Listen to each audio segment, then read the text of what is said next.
Hey folks, welcome to Music and Joy. My name is Joy ষণকর. I am a musician. I have a diploma in music theory and composition. I started learning music when I was in elementary school, and in these 30 years of my musical journey, I learned something that I would like to share with you guys. So আজ আমি তোমাদের diatonic major scale এবং triad বের করার ফর্মুলাটি share করব।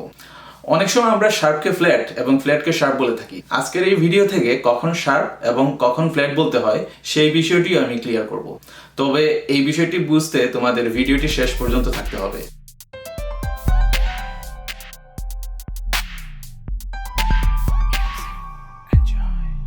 প্রথমে কিছু definition জেনে নেই। রুট কি? রুট হলো কোন স্কেলের প্রথম নোট বা টনিক নোট, বা তাকে কি নোটও বলতে পারো। ফর এক্সাম্পল, সি মেজর স্কেলের সি নোট হলো টনিক নোট, আবার এফ মেজর স্কেলের এফ নোট হলো টনিক নোট। এখন জেনে নিই হোল স্টেপ এবং হাফ স্টেপ কি। হোল স্টেপ হলো একটি নোট থেকে আরেকটি নোটের সামনে বা পেছনে যাওয়ার 2 সেমিটোনস বা 1 টোন দূরত্ব, এবং এই দূরত্বটা হলো হোল স্টেপ। ফর এক্সাম্পল, এ থেকে বি এর দূরত্ব হলো হোল স্টেপ 2 সেমিটোনস। আর হাফ স্টেপ কি? হাফ স্টেপ হলো একটি নোট থেকে আরেকটি নোটের সামনে বা পেছনে যাওয়ার 1 সেমিটোন দূরত্ব। ফর এক্সাম্পল, এ থেকে বি ফ্ল্যাট হলো 1 semitone, that means half step.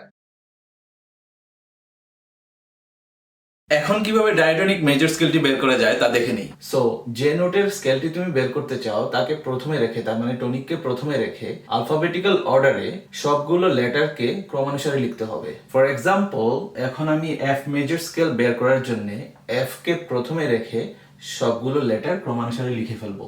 So আমার প্রথম নোট হলো এফ, টনিক নোট। এফ এর পরে লেটার হলো জি। আমি লেটারগুলো লিখলাম। এখন এই লেটারগুলোকে আমি এই ফর্মুলার মাধ্যমে এফ মেজর স্কেলটি বের করব। সো এই ফর্মুলাটা কি? এই ফর্মুলাটা হলো whole step, whole step, half step, whole step, whole step, whole step, half step. এই স্কেলটি বের করতে হলে সবসময় মনে রাখতে হবে যে যখন আমি স্কেল বের করব তখনও এখানের কোনো লেটার বাদ যাবে না। আমরা জানি যে প্রতিটি লেটার এখানে যা আছে তার দুই ধরনের ভ্যারাইটি আছে। ফর এক্সাম্পল, এর দুই ধরনের ভ্যারাইটি আছে, এ শার্প অথবা এ ফ্ল্যাট, আর এটা হলো এ ন্যাচারাল। সো আমি একে হাফ স্টেপ উপরে তুলতে পারবো, আবার একে হাফ স্টেপ নিচে নামাতে পারবো। তার মানে 1 সেমিটোন দূরে নিতে পারবো, আবার 1 সেমিটোন কাছে আনতে পারবো। তাহলে এখন এই এফ মেজর ডায়াটনিক স্কেলটি আমরা বের করে নিই। সো প্রথমে তোমার যা করতে হবে, এফ নোট, এই এফ নোট থেকে হোল স্টেপ দূরে জি আছে কিনা তা দেখতে হবে। আমরা যেহেতু সাইকেলটি জানি, নোট মিউজিক্যাল নোটের সাইকেল জানি, তাহলে এফ এর পর হলো এফ শার্প, এফ শার্পের পর হলো জি। এফ শার্প হলো 1 সেমিটোন, এফ শার্প থেকে আবার জি হলো 1 সেমিটোন, তার মানে হলো 2 সেমিটোনস, এবং 2 সেমিটোনস আমরা জানি হোল স্টেপ। তার মানে এফ থেকে হোল স্টেপ দূরে জি আছে।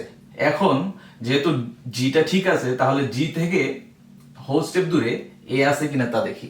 জির পরের নোটটা হলো জি শার্প বা এ ফ্ল্যাট বলতে পারো, তাহলে তা হলো 1 সেমিটোন, এবং জি শার্প থেকে এ হলো 1 সেমিটোন, টোটাল 2 সেমিটোনস, এবং 2 সেমিটোনস মিন্স হোল স্টেপ, তার মানে এও ঠিক আছে। এখন এ থেকে দেখে নিই হাফ স্টেপ দূরে বি আছে কিনা। আমরা জানি এর পরে হলো এ শার্প বা B flat 1 semitone, A sharp থেকে বি হলো 1 সেমিটোন, টোটাল 2 সেমিটোনস, তার মানে হলো হোল স্টেপ।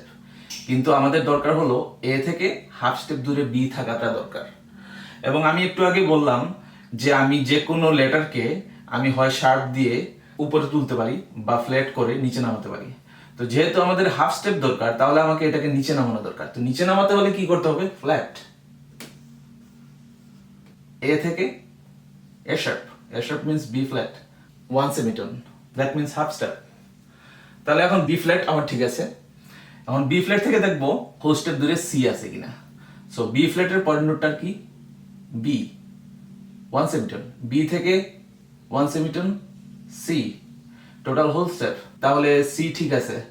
এখন সি থেকে হোল স্টেপ দূরে ডি আছে কিনা দেখি। সির পরের নোট সি শার্প, সি শার্পের পরের নোট ডি, হোল স্টেপ। এখন দেখবো ডি থেকে ই ঠিক আছে কিনা। ডির পরের নোট ডি শার্প, এবং ডি শার্পের পরের নোট হলো ই, তার মানে হোল স্টেপ। ইও ঠিক আছে। এখন দেখবো ই থেকে হাফ স্টেপ দূরে এফ আছে কিনা। ইর পরের নোট হলো এফ, তার মানে এই এফ ও ঠিক আছে। That means F G A B flat C D E F, এটা হলো আমাদের এফ ডায়াটনিক মেজর স্কেল। ঠিক এই ফর্মুলার মাধ্যমে আমি এই এফ ডায়াটনিক মেজর স্কেলটি বের করে নিলাম। এখন আমি তোমাদের আরেকটি ডায়াটনিক মেজর স্কেল বের করে দেখাবো। For example C major scale. তাহলে আমার প্রথমে আসবে সি, টনিক নোট, লিখে নিলাম সি। এখন সি থেকে প্রতিটি সবগুলো লেটার আমি লিখে নেব। সির পরের লেটার কি? ডি। এখন লেটারগুলো আমি জানি, এখন আমার চেক করতে হবে যে এই লেটারগুলোতে আমার শার্প বা ফ্ল্যাট করতে হবে কিনা। তো চেক করে নিই, সি থেকে হোল স্টেপ দূরে ডি আছে কিনা তা দেখবো। সির পরের নোট হলো সি শার্প, সি শার্পের পরের note D, 2 semitones, that means whole step. এখন ডি থেকে ই হোল স্টেপ দূরে আছে কিনা দেখি। তো ডির পরের নোট ডি শার্প, ডি শার্পের পরের নোট ই, তার মানে হোল স্টেপ, ইও ঠিক আছে। ই থেকে দেখবো হাফ স্টেপ দূরে এফ আছে কিনা, ইর পরের নোটই এফ, মানে 1 সেমিটোন, তার মানে হাফ স্টেপ, তাও ঠিক আছে। এখন আসবো এফ থেকে হোল স্টেপ দূরে জি আছে কিনা। এফ এর পর এফ শার্প বা জি ফ্ল্যাট বলতে পারো। তো জি ফ্ল্যাট থেকে জি হলো 1 সেমিটোন, সো টোটাল 2 সেমিটোনস, তাহলে হোল স্টেপ। এখন দেখবো জি থেকে হোল স্টেপ দূরে এ আছে কিনা। জির পরের নোট জি শার্প, জি শার্পের পরের নোট এ, দ্যাট মিনস 2 সেমিটোনস, এবং 2 সেমিটোনস হলো হোল স্টেপ। এখন দেখবো এ থেকে হোল স্টেপ দূরে বি আছে কিনা। এ থেকে A sharp 1 semitone, A sharp থেকে B 1 semitone, total 2 semitones, that means whole step. এখন দেখবো বি থেকে হাফ স্টেপ দূরে সি আছে কিনা। বির পরের নোট হলো C, 1 semitone, that means half step. তো C D E F G A B C হলো আমার diatonic C major scale. Last one, আরেকটি মেজর স্কেল বের করে দেখাই। For example G major scale. তাহলে আমার কি করতে হবে? প্রথমে জি নোটকে লিখতে হবে, টনিক নোট, লিখলাম জি। এখন জি থেকে প্রতিটি লেটার ক্রমানুসারে লিখে ফেলবো। সো এখন লেটারগুলো জানি, কিন্তু আমি এখনো শিওর না এই লেটারগুলো এই ফর্মুলাটার ডিসটেন্স মেনটেন করতেছে কিনা। তাহলে আমি চেক করি, জি রুট নোট, এবং রুট নোট থেকে হোল স্টেপ দূরে এ আছে কিনা তাই দেখবো। জির পরের নোট জি শার্প, জি শার্পের পরের নোট এ, তার মানে 2 সেমিটোন, দ্যাট মিনস হোল স্টেপ। এখন দেখবো এ থেকে হোল স্টেপ দূরে বি আছে কিনা। এর পরের নোট হলো এ শার্প, এ শার্পের পরের note B, that means whole step. এখন দেখবো বি থেকে সি হাফ স্টেপ দূরে আছে কিনা। তো বি এর পরের নোট হলো C, 1 semitone, that means half step. এখন দেখবো সি থেকে হোল স্টেপ দূরে ডি আছে কিনা। সি এর পরের নোট সি শার্প, সি শার্পের পরের note D, that means whole step, 2 semitone. এখন ডি থেকে হোল স্টেপ দূরে ই আছে কিনা। ডি এর পরে ডি শার্প, ডি শার্পের পর ই, 2 semitones, that means whole step. এখন দেখবো ই থেকে হোল স্টেপ দূরে এফ আছে কিনা। ই এর পরের নোট হলো এফ, দ্যাট মিনস 1 সেমিটোন, মানে হাফ স্টেপ। বাট ই থেকে আমার হোল স্টেপ দূরে এই নোটটি থাকার কথা। তাহলে এখন কি করা যায়? কারণ ই থেকে এফ হলো 1 সেমিটোন, ই থেকে এফ ফ্ল্যাট হবে 0 সেমিটোন, কিন্তু আমি এটাকে যদি ই থেকে এফ শার্প করি তাহলে এটা 2 সেমিটোনস হয়। E F F sharp 2 semitones, that means whole step. Now E থেকে এফ শার্প হলো আমার হোল স্টেপ। এখন দেখবো এফ শার্প থেকে হাফ স্টেপ দূরে জি আছে কিনা। এফ শার্পের পরের নোট হলো G, 1 semitone, that means half step. তার মানে এই স্কেলের ক্ষেত্রে এই নোটটি চেঞ্জ হলো, G A B C D E F sharp G. এই হলো আমার জি ডায়াটনিক মেজর স্কেল। এখন আমি এই তিনটি মেজর স্কেল বের করে দেখালাম। তুমি অন্যান্য মেজর স্কেল তুমি এই ফর্মুলার মাধ্যমে বের করে নিতে পারো। পাশাপাশি তুমি তাও বুঝতে পারবে যে কখন আসলে আমাদের ফ্ল্যাট লিখতে হয় এবং কখন আমাদের শার্প লিখতে হয়। তো এফ মেজর ক্ষেত্রে আমার বি ফ্ল্যাট লিখতে হলো। আমি এই এফ মেজরের ক্ষেত্রে আমি কখনোই এটাকে এ শার্প বলতে পারবো না। এটা যদি তুমি শুদ্ধভাবে বলতে চাও তাহলে এটাকে বি ফ্ল্যাটই বলতে হবে। লেখার সময় শুদ্ধভাবে লিখতে হলে বি ফ্ল্যাট লিখতে হবে। জি মেজরের ক্ষেত্রে শুদ্ধভাবে যদি লিখতে হয় তাহলে তোমার এফ শার্প লিখতে হবে। তুমি যদি জি ফ্ল্যাট লিখো তাহলে এটা শুদ্ধ হয় না। তুমি লিখতে পারো, মানুষ বুঝবে, বাট শুদ্ধভাবে লিখতে হলে এফ শার্প লিখতে হবে। এখন এই তিনটা মেজর স্কেলের ট্রায়াড গুলো বের করে দেখাবো। কিভাবে ট্রায়াড গুলো বের করবো? এই নোটগুলোকে আমি নাম্বারিং করে নেব। নাম্বার 1, ট্রায়াড বের করতে হলে আমার 3টি নোটের দরকার। 1 নাম্বার নোট, 3 নাম্বার নোট এবং 5 number note. So 1 number note হলো এটা, 3 নাম্বার নোট, 5 নাম্বার নোট। তার মানে 1 এর নিচে যা আছে তা নেব, 3 এর নিচে যা আছে তা নেব, 5 এর নিচে যা আছে তা নেব। প্রথমে এফ মেজর স্কেল থেকে এফ ট্রায়াডটা বের করে নিই। এফ ট্রায়াড বের করতে হলে এফ ট্রায়াড আসবে হলো 1 নম্বর নোটের নিচে আছে এফ, লিখবো এফ। 3 নম্বর নোটের নিচে আছে এ, আসবে এ, এবং 5 নম্বর নোটের নিচে আছে সি, আসবে সি।